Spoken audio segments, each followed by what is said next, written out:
नमस्कार. प्रतीक्षा रेसिपीजमध्ये आपले खूप खूप स्वागत आहे. मेथीची सुकी भाजी, रस्साभाजी, मटर मलाई, पराठा हे पदार्थ आपण नेहमीच बनवून खातो.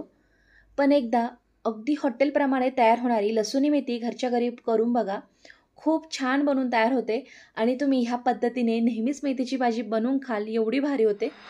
तर रेसिपीला सुरुवात करूया. त्या अगोदर चॅनलला सबस्क्राईब करा, शेजारील बेल आयकॉनवर हिट करून ऑलवर क्लिक करा.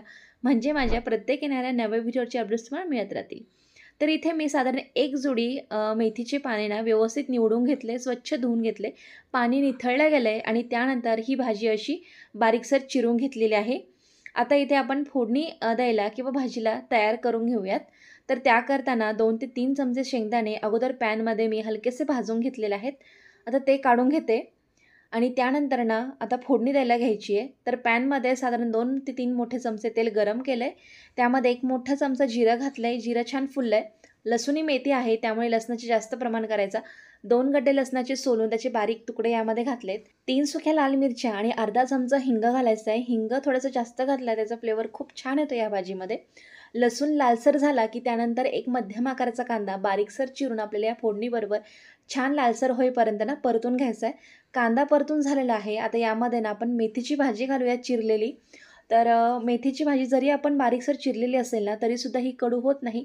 चिरण्या अगोदर मात्र भाजी स्वच्छ धुवून घ्यायची. चवीपुरतं भाजीसाठी मीठ घातलं आहे. मिठामुळे पटकन भाजी जी आहे ना ती परतल्या जाते. आता छान मध्यम आचेवर भाजी आपण परतवत आहोत. तोपर्यंत तिथे वाटण तयार करून घेऊयात.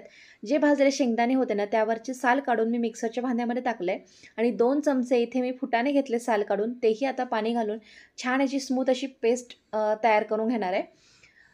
फुटाणे याकरता घातले त्यामुळे छान चव येते आणि भाजीसुद्धा छान दाटसरपणा येतो. ग्रेव्हीचा रस्सा जो आहे ना तो दाटसर होतो. याऐवजी बेसन पीठ भाजलेलं वापरू शकता किंवा डाळ वापरू शकता.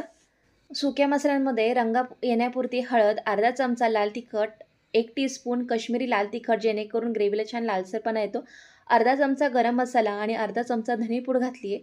लो फ्लेमवर हे मसाले परतून झाल्यानंतर ना जे आपण फुटाण्याचं आणि शेंगदाण्याचं वाटण बनवलं आहे ना ते टाकून 1 मिनिटासाठी परतून घ्यायचं. त्यानंतर मिक्सरच्या भांड्यामध्ये पाणी घालून ते पाणी आपण ह्या भाजीमध्ये ओतणार आहोत. जर तुम्हाला पातळसर बनवायची असेल ना तर पाण्याचं प्रमाण वाढवू शकता किंवा दाटसर बनवायची असेल तर पाण्याचं प्रमाण कमीही करू शकता. अर्धा चमचा यामध्ये साखर घालायची, मिक्स करून घ्यायचं. जरी मेथीची भाजी असेल ना तरीसुद्धा यामध्ये कांदा अप्रतिम लागतो लसूणी मेथीमध्ये. आता 5 मिनिटासाठी झाकण ठेवून ही भाजी मी वाफवून घेते. अधूनमधून एखाद वेळेला झाकण काढून भाजी हलवून घेऊ शकता. तर इथे 5 मिनिटं झालेली आहे. झाकण काढून घेतलं आणि परफेक्ट टेक्स्चरची ग्रेव्हीची ही लसूणी मेथी बनवून तयार झाली आहे. याकरता ना एक तडका तयार करून घेऊयात. त्याकरता साधारण 1 मोठा चमचा तेल मी इथे कडकडीत गरम करून घेतलेलं आहे आणि यामध्ये ना पुन्हा लसूण घातला आहे बारीकसर चिरून साधारण 7-8 पाकळ्या आहे आणि अर्धा चमचा कश्मीरी लाल तिखट घातले. हलकंसं गरम झालं आणि हा तडका आपण ह्या लसूणी मेथीवर देणार आहोत. छान तर्रीदार झणझणीत अशी भाजी हवी असेल तर तडक्याचं प्रमाण वाढवू शकता. तयार आहे हॉटेलसारखी गरमागरम लसूणी मेथी. गरमागरम चपातीसोबत अप्रतिम लागते आणि टिफिनसाठी सुद्धा तुम्ही ही भाजी देऊ शकता. रेसिपी करून बघा. केल्यानंतर ना कशी झाली हे कमेंट करून मला कळवायला विसरू नका. तसेच व्हिडिओ आवडल्यास रेसिपीला लाईक, शेअर आणि चॅनलला सबस्क्राईब करायला विसरू नका. पुन्हा भेटूया अशीच एका छानशा रेसिपीबरोबर. व्हिडिओ बघितल्याबद्दल धन्यवाद.